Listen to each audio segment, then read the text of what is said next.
Officer সেজে তল্লাশির নামে বাড়ি থেকে টাকা গয়না লুট। পুরুলিয়ার কোটশিলার বামুনিয়া গ্রামে টাকা গয়না লুটের ঘটনা।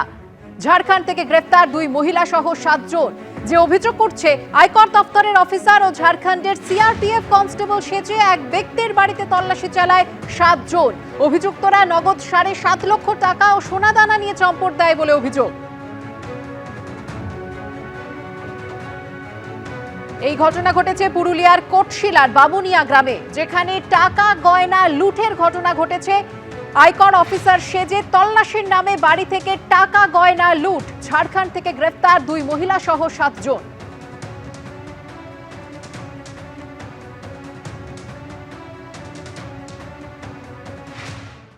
মুর্শিদাবাদ কাণ্ডে রাজ্য মহিলা কমিশনের ভূমিকায় প্রশ্ন জাতীয় মহিলা কমিশনের। সন্ত্রাস থেকে রেহাই পাননি মহিলারাও, নিরাপত্তায় ব্যর্থ রাজ্য। রাজ্য সরকার কি আক্রান্ত মহিলাদের পাশে দাঁড়িয়েছে? কতজন তাদের সঙ্গে দেখা করতে গিয়েছে? মহিলাদের সুরক্ষা ও সম্মানের জন্য কি পদক্ষেপ করা হয়েছে? প্রশ্ন তুলেছেন জাতীয় মহিলা কমিশনের চেয়ারপারসন। उन महिलाओं के साथ सरकार कितनी खड़ी रही है, कितने लोग उनको मिलने के लिए गए हैं, उनके सुरक्षा के लिए और उनके सम्मान के लिए क्या कदम उठाए गए हैं। ये डर का माहौल खत्म करने की बहुत ज़्यादा आवश्यकता है। एक शांतिपूर्ण तरीके से बिना डरे एक अच्छा माहौल तैयार करना, ये भी सरकार की जिम्मेदारी है। सरकार ये ज़रूर करे, उन सभी अपने बेटियों का पूरा ख्याल रखे। पश्चिम बंगाल के महिला आयोग को भी सूचना करती हूँ कि आप उस क्षेत्र में जाइए, उन महिलाओं का दर्द समझ कर लीजिए, उनकी पीड़ा समझ कर लीजिए।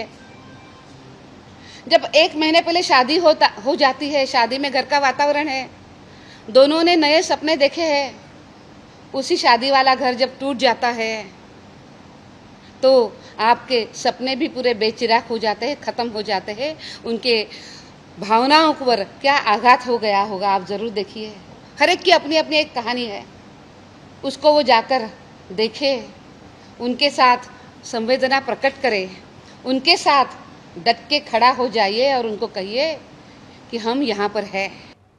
পাল্টা জবাব দিয়েছেন রাজ্য মহিলা কমিশনের চেয়ারপারসন। অসম মণিপুরের প্রসঙ্গ টেনে জবাব দিয়েছেন তিনি।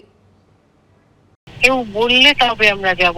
মণিপুর যখন যেমন এরকম জ্বলছে অনেক দিন ধরে, আমি কিন্তু একজন ইন্ডিপেন্ডেন্ট রাইটার হিসেবে ওখানে গিয়ে মানে দেখা করেছি, কথা বলেছি আমার পক্ষে যতটুকু সম্ভব।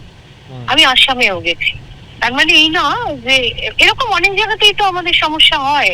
তো মানুষ হিসেবে আমার সব জায়গাতেই যেতে ইচ্ছে করে। আমাকে তো প্রশাসনিক হেল্প নিতে হবে। এতটা সেন্সিটিভ জায়গা, তারাও মনে করেছিলেন যে এই সময়টা 2 দিন পরে গেলে মানে কোনো অসুবিধে হবার নয়। আমাদের আগামী বৃহস্পতি কিংবা শুক্রবার যাওয়ার কথা। জাতীয় মহিলা কমিশন মানে বিজেপি মহিলা মোর্চা, পাল্টা আক্রমণ তৃণমূলের। বিজেপি কি বলছে শোনাবো। আমাদের এখানে আসতে অসুবিধা হয় না, কিন্তু মণিপুরে যেতে অসুবিধা হয়, বারাণসীতে যেতে অসুবিধা হয়, মধ্যপ্রদেশে যেতে অসুবিধা হয়। এটা বোঝা যায় যে তারা মানে এই কমিশনটাকেও একটা পলিটিক্যাল জায়গায় নিয়ে গেছে এবং তাদের মেম্বাররা তো পলিটিক্সের সঙ্গে যুক্ত।